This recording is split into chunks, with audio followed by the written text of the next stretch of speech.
Kalau ditanya apakah ada rencana sistem satu tarif atau sistem terbuka, kita sudah mau. Nah, dari investasi kami itu perhitungannya kita dapat tarif tolnya itu kita melakukan musyawarah gitu ya, melibatkan warga, melibatkan pihak Dishub, kepolisian dan kami sendiri gitu ya. Anda dengar nggak kemungkinan dalam waktu dekat gitu ada pelebaran sampai gaplek begitu? Baik, bismillahirrahmanirrahim. Assalamualaikum warahmatullahi wabarakatuh. Saat ini saya tidak sendiri, sedang bersama dengan Ibu Mirza, Direktur Utama dari PT CSJ, Bu ya, Cinere Serpong Jaya, selaku pengelola dari Tol Serpong Cinere. Dan ini adalah titipan pertanyaan dari pengguna jalan yang juga mungkin sekaligus dari pemirsa FMily Channel. Nah, saya ingin menyampaikan ulang saja, artinya mencoba menjadi mediator dalam penyampaian pertanyaan ini kepada langsung ke Ibu Mirza ya. Nah, baik Bu Mirza, ini terkait dengan ada beberapa hal baik dari STS sampai dengan situasi di jalan tol, Bu. Nah, kita mulai dari yang pertama dulu kali ya, Bu ya. Nah, ini pertanyaan pertama tentang progres STS. Jadi ada, mungkin saya juga melihat dari drone dan juga pemirsa juga melihat kira-kira yang terutama di sisi kiri ya, Bu, kalau kita dari sini ke arah Ciputat, betul. Ini kira-kira seperti apa sih sebenarnya perkembangan dari pelebarannya seperti apa gitu, Bu? Mungkin bisa dibantu dijelaskan. Baik, sebenarnya kalau untuk progres konstruksi STS sendiri itu sudah selesai di bulan Februari ini kemarin ya. Jadi udah 100% dan saat ini tuh sedang tahap serah terima antara pihak kontraktor PTPP ke kami. Nah, setelah ini akan ada proses namanya uji laik operasi, uji laik fungsi, nanti yang melibatkan pihak-pihak seperti Bina Marga, BPJT gitu, yang akan mengeluarkan izin laik operasi dan laik fungsi untuk STS ini. Saat ini memang sepertinya sudah difungsionalkan, memang kami meminta izin khusus ke pihak PUPR untuk fungsional karena memang kondisinya harus dibuka duluan. Karena kita ada pekerjaan bertahap yang harus memang menutup jalan existing gitu. Jadi mau nggak mau memang harus difungsionalkan gitu. Jadi memang tahapannya kalau dibilang sudah 100% secara konstruksi sudah selesai, tapi memang kita masih ada perapihan-perapihan karena pada saat serah terima itu mungkin ada proses kayak konstruksi yang mungkin belum sempurna gitu. Jadi ada proses-proses perbaikan seperti itu. Baik, Bu. Jadi memang kalau saya sendiri sudah beberapa kali mencoba STS ini gitu ya, Bu. Sebenarnya dengan arus yang tertib, perjalanan tuh lancar-lancar aja ya, Bu, sebenarnya, Bu ya. Betul. Jadi tidak ada kendala. Jadi cuma kan, begitu ada yang muter balik di titik-titik tertentu ini nih yang membuat langsung bisa jadi stuck panjang gitu, Bu. Memang STS ini kan tujuannya supaya tidak ada konflik sebidang kan. Yang dulu awalnya ketemu lampu merah, jaraknya sangat pendek dari gerbang langsung ketemu lampu merah. Nah, makanya dibuatlah STS ini, simpang tak sebidang ini sebenarnya juga untuk memperpanjang antrian juga gitu. Dan sebenarnya diharapkan dengan adanya STS ini kemacetan itu bisa diminimalisir. Cuman memang kita ada kendala terkait dengan pelebaran. Jadi memang kalau dari pihak kami sendiri dari desain tekniknya itu kami hanya melebarkan dari kalau yang ke arah Gaplek tuh cuman sampai di depan Kejaksaan aja. Sampai kalau sebelah ke arah Ciputat itu sampai hampir tip top tuh yang Kemendikbud itu kira-kira 400 sampai 600 meter dari titik pertemuan dengan RE Marta Dinata. Nah, yang ke arah Gaplek tuh kami cuman sampai di depan, kira-kira depan Kejaksaan itu aja. Nah, idealnya memang kalau benar-benar ingin memperlancar, memang butuh pelebaran. Tapi memang untuk domain kami, batas kami cuma sampai situ saja gitu. Dan kebetulan RE Marta Dinata ini adalah jalan nasional yang pengelolaannya oleh Kementerian PUPR. Gitu. Baik, terima kasih banyak Ibu. Tadi penjelasannya sekaligus dengan beberapa pertanyaan yang lainnya, Bu ya. Baik, tapi sebelum saya terlalu jauh ke sana, ini kan di STS ini juga ada beberapa kali fenomena yang awalnya kita sudah pernah tanyakan di video sebelumnya, Ibu ya, bahwa itu dibuat satu lajur. Tapi ternyata lajur darurat ini ternyata pada saat penuh sekali itu diisi juga, akhirnya membuat situasi yang juga mengekor panjang ya. Biasanya. Betul, bottleneck jadinya. Padahal kalau saya pikir pada saat penuh dan semua tetap berada di satu lajur itu, sepertinya sih harusnya jauh lebih tertib dan lebih lancar ya Bu ya. Iya. Iya, karena jadi titik bottleneck baru juga di sini. Jadi penuh semua gitu. Betul, termasuk ya itu yang U-turn. U-turn itu ya, betul. Seharusnya kan kayak di depan kejaksaan ini kan harusnya kita tutup, tapi dari pihak warga sendiri menolak gitu. Jadi kita sudah pernah melakukan musyawarah gitu ya, melibatkan warga, melibatkan pihak Dishub, kepolisian dan kami sendiri gitu ya.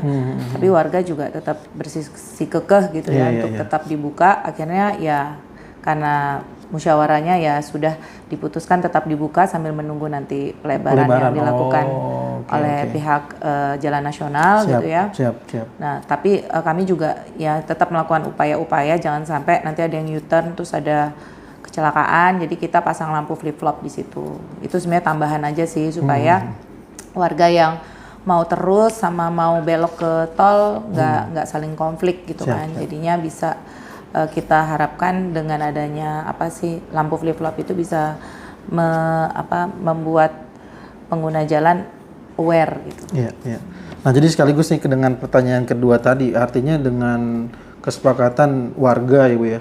Nah, itu juga kemarin ada beberapa sih kayaknya sepertinya warga sih yang nulis di kolom komentar bahwa ternyata warga itu tidak setuju adanya penutupan di depan perumahan. Karena memang kalau memang sampai ditutup sampai gaplek kan jauh banget. Betul. Terus kedua untuk exiting sekarang kan jalannya masih sempit, belum pelebaran. Betul. Jadi akhirnya kita ambil jalan tengah, di depan kejaksaan itu masih kita buka, kita kasih lampu flip flop. Terus untuk yang awalnya kita pasang kanstin, kita pasang marka solid. Oh, udah dipasang. Tadi saya udah lihat ya Bu ya. Marka solid untuk memperpanjang orang-orang mungkin yang mau U-turn nggak langsung di dekat pertigaan sini gitu. Jadinya diharapkan sih muternya agak jauh gitu. Nah ya, jadi ini benar ya Bu bahwa informasi dari narasumber saya mengatakan bahwa sebenarnya ada desain dari BPTJ Kementerian Perhubungan. Itu desain Andalalin namanya. Andalalin ya. Analisa dampak lalu lintas. Tapi setelah kami cek gambar-gambarnya itu kalau lajurnya sudah dilebarkan 4 meter ke kiri, 4 meter ke kanan. Jadi ada catatannya sebenarnya Bu ya. Karena kalau kita pasang kansin dengan kondisi jalan sekarang, existingnya jalan ini satu arah itu cuma 4,5 meter lebarnya. Jadi kalau 2 arah 9 meter kan. Betul. Kalau 4,5 meter itu hanya cukup buat 1 lane saja. Betul. Kalau ada gangguan misalnya di situ ada truk mogok atau bis mogok gitu kan, apalagi kan di sini banyak bis dan truk banyak yang lewat. Banget Bu, banyak banget. Nah kalau mogok dan dipasang kansin memanjang itu malah mobil-mobil bisa nggak bisa lewat dan stuck gitu. Makanya akhirnya kita ganti dengan marka solid. Baik. Gitu. Jadi memang kejadian di Jalan R.E. Marta Dinata yang mogok itu sering kali kita temukan juga Bu. Jadi itu adalah salah satu analisa lebih jauh lagi. Ternyata memang ada catatannya untuk melakukan penutupan kanstin harus ada pelebaran jalan. Lebar jalannya harus sesuai standar lah. Jadi keputusan yang diambil juga sebenarnya ada dampak yang juga diminimalisir gitu ya Bu ya.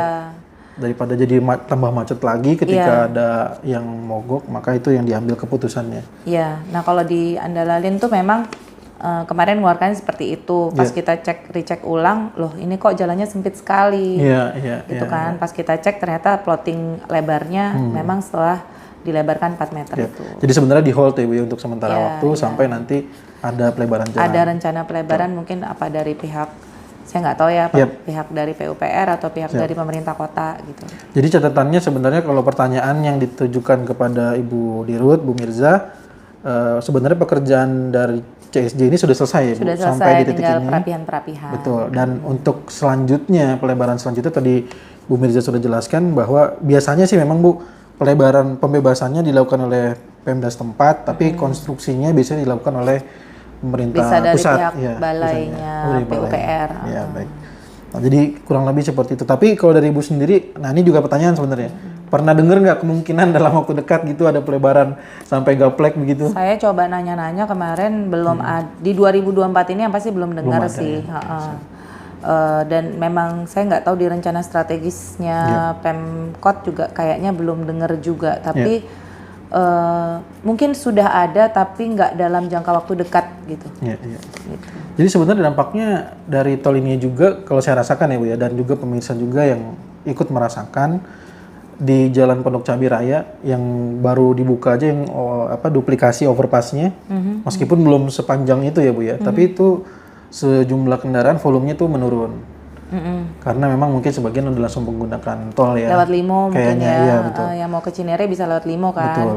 Jadi di sini tuh lebih berkurang. Biasanya kan stuck banget ya. Tapi pagi dan sore hari ini jauh lebih berkurang. Sebenarnya dampaknya dari pelebaran jalan juga pasti ada berdampak juga dengan berimplikasi saling positif ya, baik dengan jalan tolnya ataupun dengan jalan biasanya. Nah, baik itu jadi sudah terjawab, sepertinya menurut saya sudah sangat jelas bahwa memang ada, tapi dengan catatan-catatan tertentu ya tadi Bu ya. Nah, mudah-mudahan lah nanti kita dapat kabar lagi, kita coba cari narasumber lain sehingga apakah ada kabar untuk pelebaran di sekitar Gaplek. Nah, ini kita lanjut ke tarif Bu. Nah, ini soal tarif. Saya sebenarnya sudah sangat-sangat detail sekali dalam membuat video, baik dengan video drone, terus dengan infografis juga sebenarnya yang sudah dibuatkan juga oleh pihak pengelola tol. Tapi masih jadi pertanyaan gitu ya, kenapa sih pas menggunakan Pamulang terus ke Cijago juga bayar Cijago lagi gitu kan, padahal nah mungkin bisa bantu lah Bu untuk menjelaskannya ke pengguna jalan gitu ya. Baik, JOR 2 ini kan rata-rata ya dari Cengkareng, terus Kunciran, Serpong, sampai Cinere itu kan dibangunnya tuh berbarengan ya. Kita tuh mulainya tuh sekitar 2017-an kalau nggak salah mulai dibangun. Nah dari investasi kami itu perhitungannya kita dapat tarif tolnya itu sekitar 1.700 sampai 1.900 rupiah per kilometer. Nah sebagai contoh Serpong Cinere ini 10 kilometeran kita bertarifnya di 18,5 untuk saat ini gitu. Nah memang dari perjanjian pengusahaan jalan tolnya sistem operasi kami itu masih sistem transaksi tertutup, terintegrasi gitu. Bahkan sebenarnya pihak Cijago pun sebenarnya kalau ngeliat PPJT-nya mereka juga masih tertutup terintegrasi. Tapi pada pelaksanaannya mereka sistem terbuka duluan karena mereka operasinya juga lebih awal kan. Lebih awal, betul. Mereka tuh kalau nggak salah yang seksi 1 malah dari 2009 ya. Jadi benar-benar awal banget lah mereka gitu. Dari sisi tarif pun mungkin karena mereka lebih dulu sekali, mungkin juga tarifnya lebih murah pada saat itu gitu. Nah, memang saya mengerti sih jadi sangat mahal gitu dibanding dengan tol, contohnya tol JOR atau tol dalam kota yang memang dibangun jauh-jauh sebelum kami gitu. Karena memang perhitungan investasinya juga sudah berbeda. Nah, kalau ditanya apakah ada rencana sistem satu tarif atau sistem terbuka, kita sudah menuju ke arah situ. Saya udah beberapa kali rapat dengan Badan Usaha Jalan Tol JOR 2 lain gitu. Memang kita menuju ke arah situ. Gitu. Jadi diharapkan supaya tarifnya bisa lebih proporsional lah ya, lebih. Apalagi sekarang dari Cimanggis ke Cengkareng itu kurang lebih 81.500. Betul. Ya kalau dari total panjang sekitar 50 kiloan kan. Nah itu memang sudah banyak masukan gitu dan kita udah ada kajian. Ya kapan bisa direalisasikan mungkin nanti tergantung hasil rapat dan kajian kami dengan pihak BPJT juga gitu ya. Karena nanti dari pihak BPJT yang akan memutuskan. Jadi gitu panjang juga sebenarnya ya Bu ya untuk proses itu. Sebenarnya lumayan panjang, apa maksudnya prosesnya, pembahasannya. Artinya pembahasannya sampai ke penetapannya iya, gitu. lumayan panjang. Kalau sekarang kita lagi dalam tahap menunjuk konsultan yang sudah. Ya. Artinya diskusi. Tarif ini tuh tidak semena-mena sebenarnya ya Bu ya. Enggak, nanti ada studinya.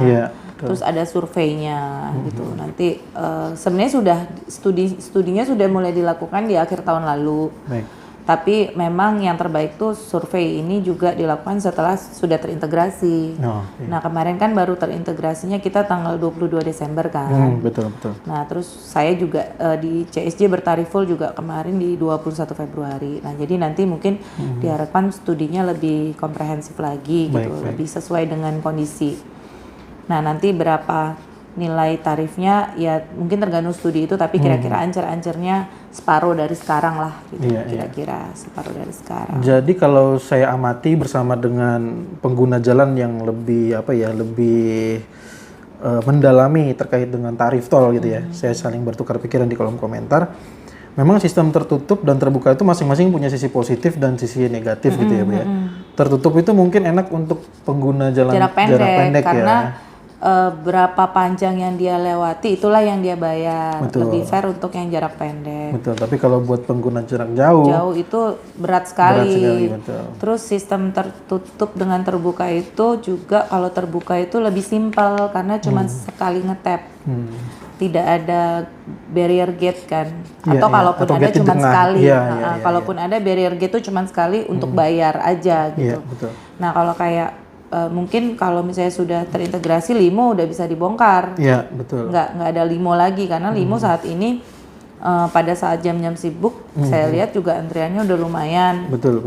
Jadi dan memang kapasitasnya limo ini emang sangat terbatas kan, dia cuma ada 15 gardu, 8 plus 7 gitu. Iya.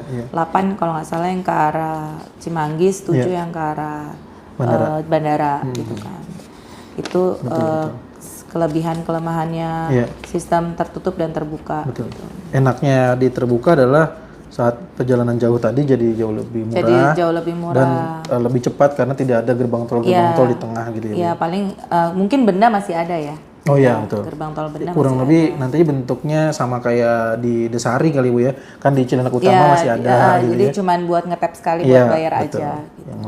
Yang lainnya tinggal keluar gitu. Nah, itulah kurang lebihnya sisi positif dan negatif dari sistem transaksi tertutup dan terbuka. Dan ini mudah-mudahan bisa dimengerti juga nih, udah dijelasin sama Bu Dirut sama Bu Mirza bagaimana penerapan tarifnya CSJ menggunakan tertutup, Cijago menggunakan terbuka. Dan mau nggak mau saat tertutup bertemu dengan terbuka, maka kedua tarif tol tersebut harus ditotalkan ya Bu ya. Saat keluar di limo. Barrier gate itu di gerbang tol limo itu ada mengandung tarifnya. Terbukanya Cijago ada tertutupnya 3 ruas, CSJ, Kunciran Serpong, MTN, sama JKC, Kunciran Cengkareng. Jadi tergantung pengguna jalan masuknya dari mana. Iya. Nah sebenarnya nih saya sih yakin yang komplain itu yang keluar di limo sih Bu. Kalau yang keluar ke Bogor sih sepertinya sih nggak ada masalah karena dengan tarif terbukanya Cijago udah pasti jadi lebih murah gitu kan dan lebih cepat gitu.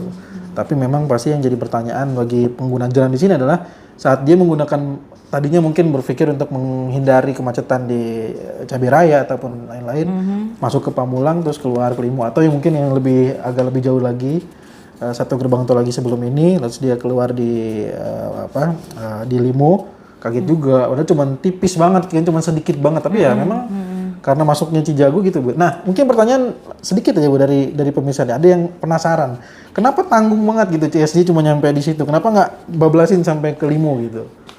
Dulunya gimana ceritanya Bu? Mungkin kalau boleh ceritain nih. Iya, dulunya itu memang trasenya CSJ itu agak unik dibanding sama trase jalan tol lain. Biasanya ruas jalan tol itu punya on off ramp sendiri, jadi ujung ke ujungnya ada on ramp, di ujungnya ada off, maksudnya ada pintu-pintu tol sendiri. Iya, betul. Nah entah kenapa di CSJ ini dari PPJT-nya, dari perjanjian pengusahaan jalan tolnya memang trasenya di tengah-tengah, di main road. Jadi saya tuh inget banget pas saya masuk sini tuh lahannya belum dibebasin. Nah itu kayak dinding gitu. Karena dia tanah bukit gitu, yang dipotong gitu kan. Betul. Jadi saya bilang ini kayak dinding ratapan, ini enggak belum bebas-bebas. Kebetulan yang waktu itu harus bebasin juga waktu zaman saya. Nah memang di main road waktu itu sebelum saya itu sudah cari alternatif lain untuk cari on off sendiri. Waktu itu kalau nggak salah ada Kemiri Raya juga salah satunya.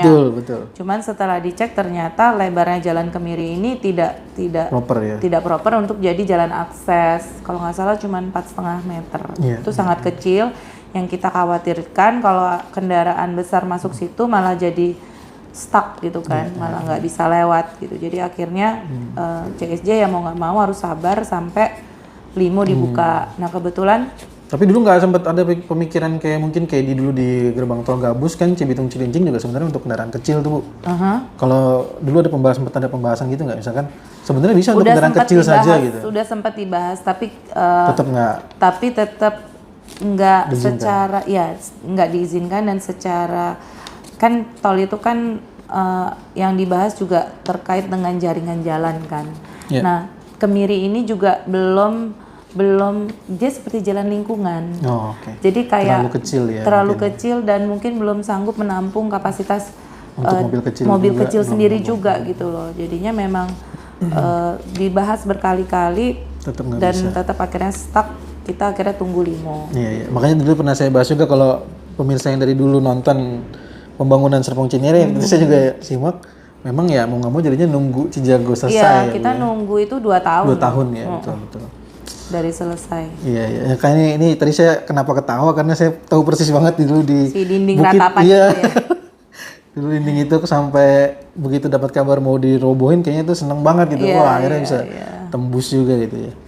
Baik, ini menurut saya sudah sangat detail sekali, bahkan sejarahnya tadi Bu mau berbagi cerita dengan pemirsa juga. Dan mungkin saya ada terakhir dari saya ada 2 hal nih Bu, ada fenomena lah.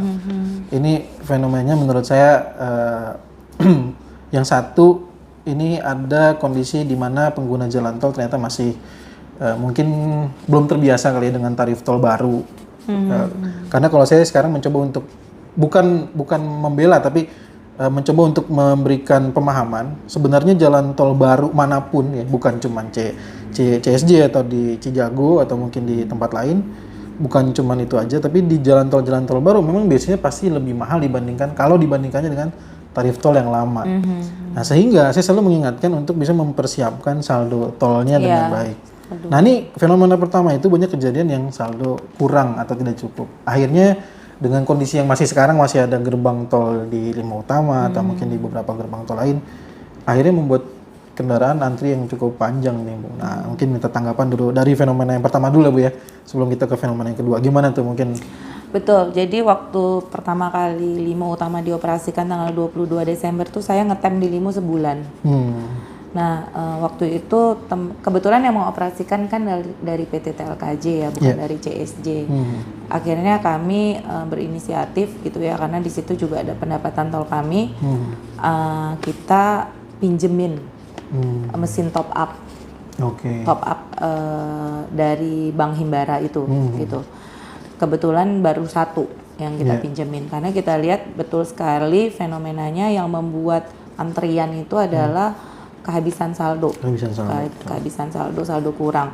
Nah, mungkin sekarang setahu saya dari pihak TLKJ sudah berkontrak 2 mesin top up.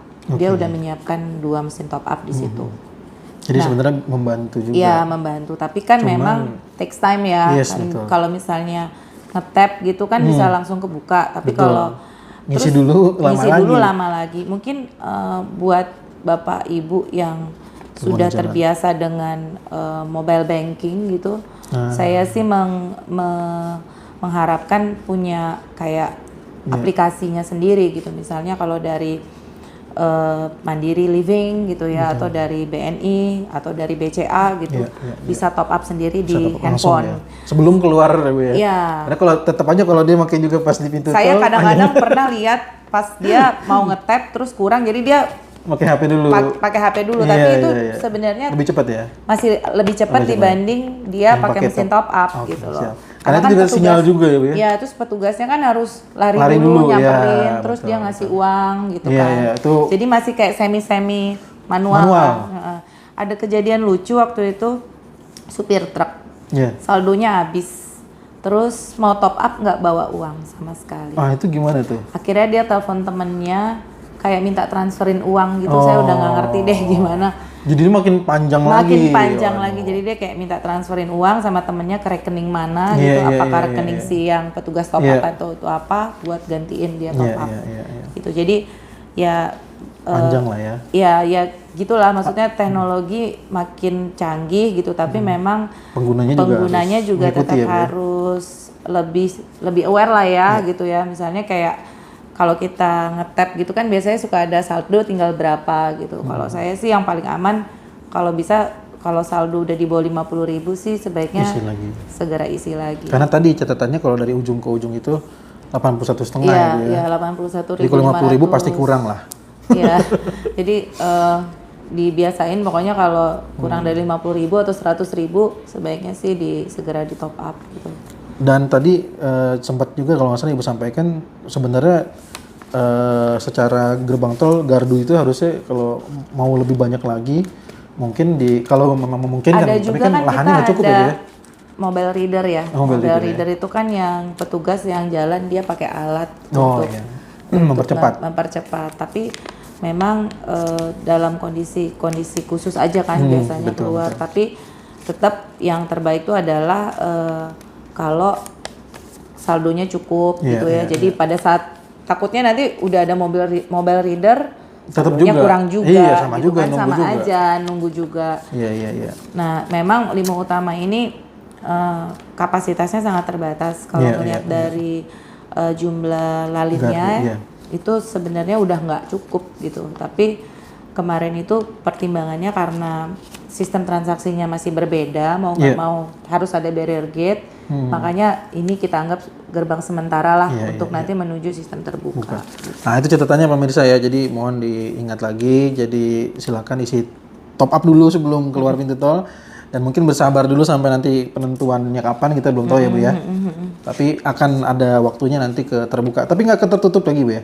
Justru enggak. Makin ke sana lebih ke terbukanya ya Bu Makin dibandingkan. ke sana buat kami operator tol pun juga lebih mengutamakan perjalanan jauh daripada sistem terbuka itu lebih mudah gitu karena lebih cepat semua dari biaya OM-nya juga bisa kita turunkan gitu kan. Jadi kan kalau sistem tertutup kan berarti ada gerbang in, gerbang out gitu. Berarti ada petugas di in, ada di out.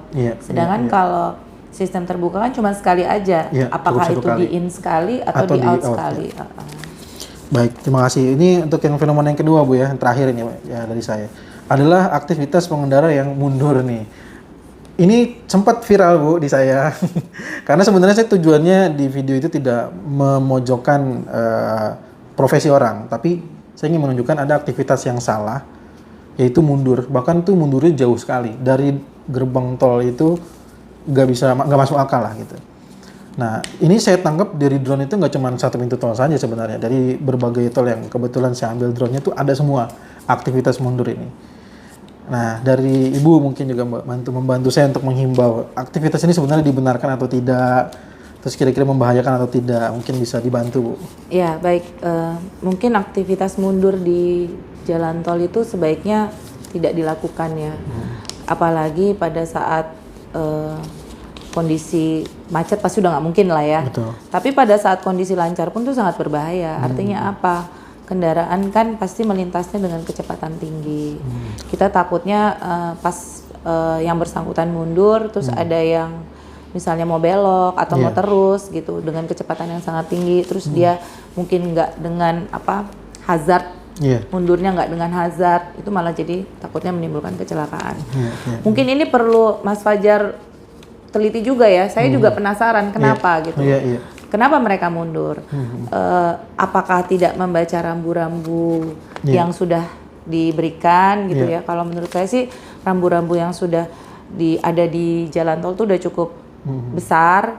Tapi masalah informatif mungkin untuk orang-orang tertentu yang belum pernah lewat daerah situ mungkin dia nggak belum familiar ya, belum familiar. Ini Limo nih keluarnya mana? Atau misalnya kayak Pamulang ini nanti tembusnya kemana? Mungkin dia belum familiar. Itu yang dituliskan oleh pemirsa sebenarnya, oleh pengguna jalan. Kadang-kadang kayak kemarin aja soal rambu di masuk STS misalkan, mereka kan mengomentari juga, nih ke Depoknya nggak ada nih, kayak gitu-gitulah contohnya misalkan. Karena sebenarnya rambu-rambu itu juga kita asistensi juga sih, Mas, sama. Penentuannya siapa Bu yang menuliskan? Sama Disub. Itu di sub sama ini yang nanti uji laik operasi, uji laik fungsi ini nanti ada pihak dari PUPR, dari Disub, kepolisian, siap. sama BPJT. Nah, untuk yang mengkoreksi kira-kira misalkan itu kurang informatif tuh ke siapa sebenarnya Bu? Nanti bisa sih kita kayak diskusiin lagi ke pihak misalnya Disub gitu ya. Kalau memang perlu tambahan nanti kita bisa ngajuin lagi ke Bina Marga karena kan yang ACC untuk desain baik struktur maupun perambuan itu nanti kan dari Dirjen Bina Marga. Jadi sebenarnya masyarakat itu bisa ikut terlibat dalam memberikan informasi. Bisa aja sih. Oke. Gitu. Kasih masukan, nanti kita akan coba kayak kirim surat untuk revisi rambu misalnya gitu. Nah, makanya saya selalu menyampaikan ke pemirsa nih, kalau ada temuan-temuan tuh jangan sungkan untuk disampaikan. Sama kadang-kadang saya penasaran juga sebenarnya yang suka mundur itu apakah dia nih saya pernah ngalamin soalnya. Kita kan udah biasa pakai Waze atau Google Maps kan. Nah, terus kadang-kadang dia tuh bengong atau apa lihat maps, harusnya ke kiri gitu, dia terus aja gitu kan. Terus nanti mapsnya ribut kan, harusnya ke kiri gitu kan.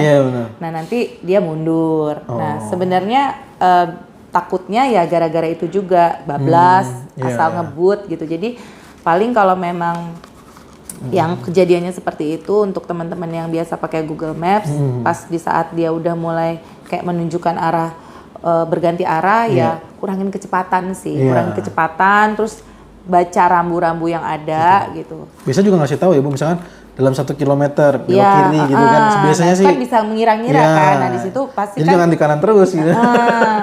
Kadang-kadang kadang-kadang supir saya suka kayak gitu tuh. Iya. Bablas aja gitu loh. Nah, karena saya juga biasanya kalau nggak akrab dengan wilayah situ, pernah saya juga sekali, tapi saya nggak memutuskan untuk mundur. Biasanya saya tetap bablas, mau nggak mau pintu tol terdekat terus balik lagi. Dan yang lebih ngenes itu kalau ketemunya di Jakarta Tangerang Bu, muternya kan jauh banget ya. Itu yang keluar mana tuh? Iya, jadi saya pernah dari sini tadinya mau tujuan ke mana, ke titik ke arah Bintaro, malah saya kebablasan malah ke Jakarta Tangerang. Terus aja, wah muternya itu jauh sekali saya. Iya. Jadi tapi mau nggak mau, ya macet betul. Jakarta Tangerang tuh. Jadi ya, tapi ya karena itu kesalahannya dari saya ya mau nggak mau kan. Cuman itu tadi aktivitasnya itu terlalu banyak, tapi mudah-mudahan tidak jadi pembenaran untuk mundur tadi karena berbahaya sekali. Tapi intinya ya kalau pengendara, terutama yang nyetir ya. Sebaiknya sih benar-benar lihat gitu rambu-rambu petunjuk, jangan sibuk lihat handphone juga gitu ya. Terus ya syukur-syukur tahu daerahnya, tapi kalau nggak tahu daerahnya ya minimal ya benar-benar inilah dipelajari dulu rute perjalanannya. Biasanya kan bisa dari maps kan kita pelajarin dulu nih belok kemana gitu. Nah ini yang saya suka dari beberapa pengelola jalan tol itu sangat terbuka seperti CSJ, terus juga Cijago ya di TLKJ. Nah, karena setiap masukan dari pemirsa itu selalu saya coba sampaikan, baik melalui langsung ke Ibu atau ke ke Pak Direktur Operasi, ke Pak Victor. Sering temuan-temuan itu kayak kemarin Bu sempat Bu di gardu paling kiri untuk kartu Mandiri pernah terjadi. Itu pembacaannya lama. Lalu saya sampaikan di paling kiri betul. Lalu saya coba sampaikan masukan tersebut. Besoknya saya coba lagi cepat. Iya. Nah itu kalau kita nggak lapor kan mungkin nggak ada. Kita sih sangat terbuka ya, maksudnya dengan masukan-masukan, karena kan komplain yang membangun itu kan juga bagus buat kami juga gitu loh, supaya kami juga nggak kadang-kadang kami juga nggak ngecek satu-satu gitu kan.